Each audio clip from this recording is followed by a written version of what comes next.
ഇന്ന് സുപ്രീം കോടതിയിൽ നമ്മളെ സംബന്ധിച്ച് വളരെ പ്രധാനപ്പെട്ട ഒരു ദിവസമാണ്. കാരണം നമ്മൾ ഏറ്റവും സങ്കടത്തോടെ കഴിഞ്ഞ ദിവസങ്ങളിലൊക്കെ കേട്ടൊരു വാർത്തയുണ്ട്. നിമിഷപ്രിയയുടെ വധശിക്ഷ 16-ാം തീയതി നടപ്പാക്കാൻ തീരുമാനമായി എന്ന വാർത്ത നമ്മുടെ മുൻപിലേക്ക് ഏറ്റവും സങ്കടത്തോടെയാണ് വന്നത്. ആ വധശിക്ഷ നടപ്പാക്കാൻ ഇടപെടണമെന്നാവശ്യപ്പെട്ടുകൊണ്ട് നമ്മുടെ സുപ്രീം കോടതിയിലേക്ക് ഇന്നൊരു ഹർജി എത്തുകയാണ്. കേന്ദ്ര സർക്കാരിൻ്റെ ഇടപെടൽ തേടിയുള്ള ഈ ഹർജി നൽകിയിരിക്കുന്നത് നമ്മുടെ സേവ് നിമിഷപ്രിയ ആണ്. ആക്ഷൻ കൗൺസിലാണ് ഇപ്പോൾ ഈ ഹർജി നൽകിയിരിക്കുന്നത്. കഴിഞ്ഞ ദിവസം കേസ് പരിഗണിച്ചപ്പോൾ നിലവിലെ സാഹചര്യം അറിയിക്കാനാണ് കേന്ദ്ര സർക്കാരിന് കോടതി നൽകിയ നിർദ്ദേശം. അബ്ദുൾ റഷീദ് ദില്ലിയിൽ നിന്ന് വാർത്തയുടെ വിവരങ്ങളുമായി നമ്മളോടൊപ്പം ചേരുകയാണ്. നോക്കാം, ഏറ്റവും ആശങ്കയോടെ നമ്മൾ കാത്തിരിക്കുന്ന ഒരു വാർത്ത കൂടിയാണ്. Rasheed, good morning. ഏറ്റവും സങ്കടത്തോടെയും ആശങ്കയോടെയുമാണ് ഈ വാർത്ത നമ്മൾ സംസാരിക്കുന്നത്. ഇനി 2 ദിവസം മാത്രമാണ് ബാക്കിയുള്ളത് നിമിഷപ്രിയയുടെ വധശിക്ഷ നടപ്പാക്കാൻ. പലതരത്തിലുള്ള ഇടപെടലുകൾ വിവിധ തലങ്ങളിൽ നടന്നുകൊണ്ടിരിക്കുകയാണ്. അതിലേറ്റവും പ്രധാനപ്പെട്ടതാണല്ലോ കേന്ദ്ര സർക്കാരിൻ്റെ ഇടപെടൽ. ഇന്നിപ്പോൾ സുപ്രീം കോടതിയിലേക്ക് ഹർജി എത്തിയിരിക്കുകയാണ്. സേവ് നിമിഷപ്രിയ ആക്ഷൻ കൗൺസിലിൻ്റെ ഹർജി കേന്ദ്രത്തിൻ്റെ ഇടപെടൽ ആവശ്യപ്പെട്ടുകൊണ്ട്. കഴിഞ്ഞ ദിവസം ഈ ഹർജി പരിഗണിച്ചപ്പോൾ കോടതി എടുത്ത സമീപനം എങ്ങനെയായിരുന്നു? കേന്ദ്ര സർക്കാരിനോട് എന്തൊക്കെ കാര്യങ്ങളാണ് കോടതി എന്ന് ചോദിച്ചത്?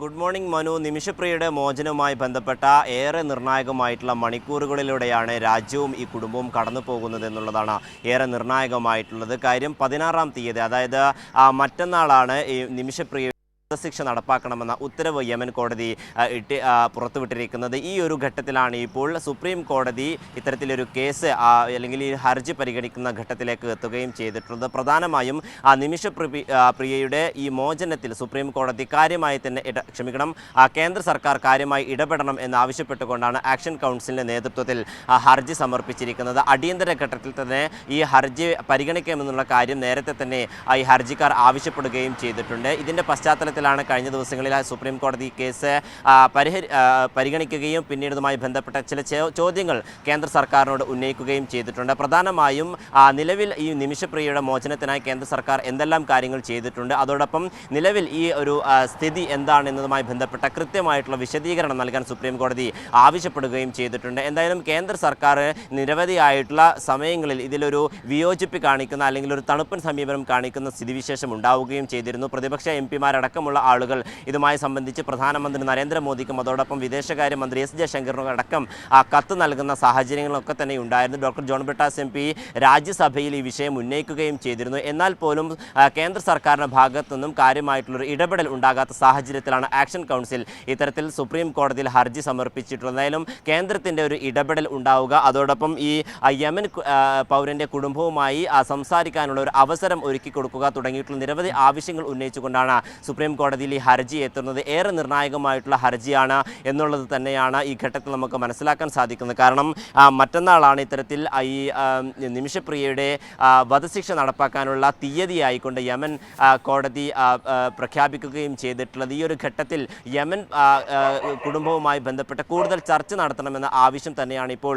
പ്രധാനമായും ഉയർന്നു വരികയും ചെയ്യുന്നത്. അതുമായി ബന്ധപ്പെട്ട നടപടികൾ ഈ പ്രതിപക്ഷ എംപിമാരുടെ ഭാഗത്ത് നിന്ന് നേരത്തെ തന്നെ ഉണ്ടാവുകയും ചെയ്തിട്ടുണ്ട്. എന്തായാലും ജസ്റ്റിസ് വിക്രം നാഥും അതോടൊപ്പം സന്ദീപ് മെഹ്തയും അധ്യക്ഷനായിട്ടുള്ള ബെഞ്ചാണ് ഈ കേസ് പരിഗണിക്കുക. സമയം വളരെ പരിമിതമാണ് എന്നതാണ് ഏറ്റവും പ്രധാനപ്പെട്ട പ്രശ്നം. ഇപ്പോൾ നമുക്ക് ലഭിക്കുന്ന വിവരങ്ങൾ അനുസരിച്ച് 16-ാം തീയതി വധശിക്ഷ നടപ്പാക്കണം എന്ന നിർദ്ദേശം അവിടുത്തെ പബ്ലിക് പ്രോസിക്യൂട്ടർ നൽകി കഴിഞ്ഞുവെന്നാണ് അറിയാൻ കഴിയുന്നത്. അതുകൊണ്ട് തന്നെ ഇടപെടലുകൾക്ക് സമയം വളരെ പരിമിതമാണ് എന്ന പ്രശ്നം ഏറ്റവും ആശങ്കയായി നിൽക്കുകയാണ്.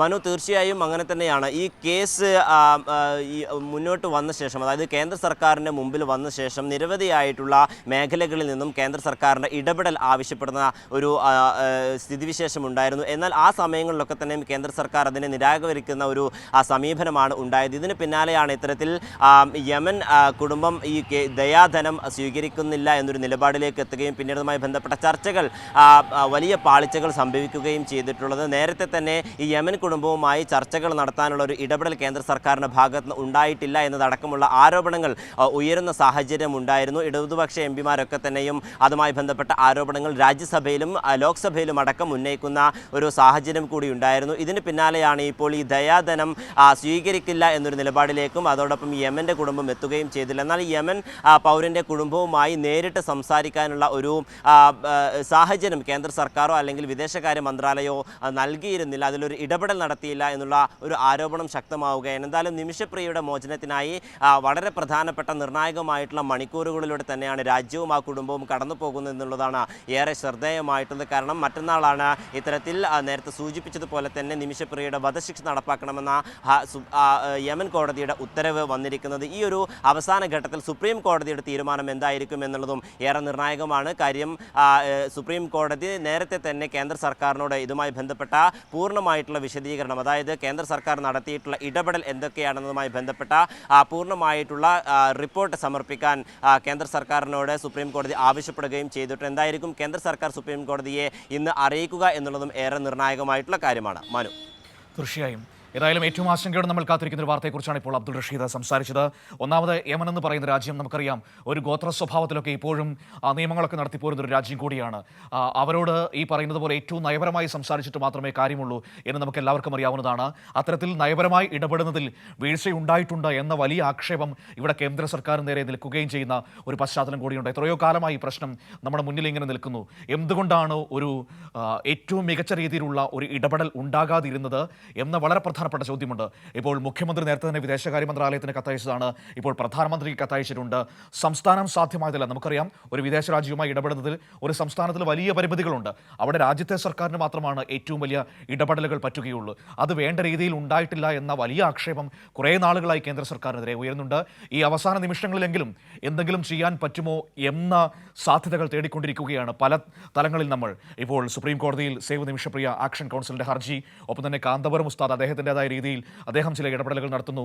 ഇപ്പോൾ നേരത്തെ കേട്ട മറ്റൊരു വാർത്ത എന്ന് പറയുന്നത് ഈ ബോബി ചെമ്മണ്ണൂരിൻ്റെ ചില ഇടപെടലുകൾ അദ്ദേഹത്തിൻ്റെ ഭാഗത്തു നിന്ന് വന്നുകൊണ്ടിരിക്കുന്നു. സർക്കാർ പറയുന്നൊരു കാര്യമുണ്ട്, ഏത് ഇടപെടലുകൾക്കും സർക്കാരിൻ്റെ പൂർണ്ണമായ പിന്തുണയുണ്ടാകും എന്ന് വളരെ കൃത്യമായി നൽകിയ അല്ലെങ്കിൽ പറഞ്ഞൊരു അഭിപ്രായം കൂടി നമ്മുടെ മുന്നിൽ നിൽക്കുകയാണ്. നമ്മുടെ പ്രേക്ഷകരൊക്കെ പറയുന്നത് പോലെ എന്ത് ഇടപെടൽ നടന്നിട്ടാണെങ്കിലും അവരുടെ ജീവൻ രക്ഷിക്കാൻ കഴിഞ്ഞാൽ അതായിരിക്കും ഏറ്റവും വലിയ കാര്യമെന്ന് നമുക്ക് ഈ ഘട്ടത്തിൽ പറയേണ്ടി വരുന്നു. ഏതായാലും ഇനി 2 ദിവസം മാത്രമാണ് ഇപ്പോൾ നമുക്ക് ലഭിക്കുന്ന വാർത്തകൾ അനുസരിച്ച് ബാക്കിയുള്ളത്. ഇന്ന് ജൂലൈ 14 എത്തി നിൽക്കുന്നു. ജൂലൈ 16 തീയതിയാണ് വധശിക്ഷ നടപ്പാക്കും എന്ന വാർത്തയാണ് ഇപ്പോൾ നമ്മുടെ മുൻപിൽ ഉള്ളത്. അതിലൊരു മാറ്റമുണ്ടായതായിട്ട് അറിവില്ല.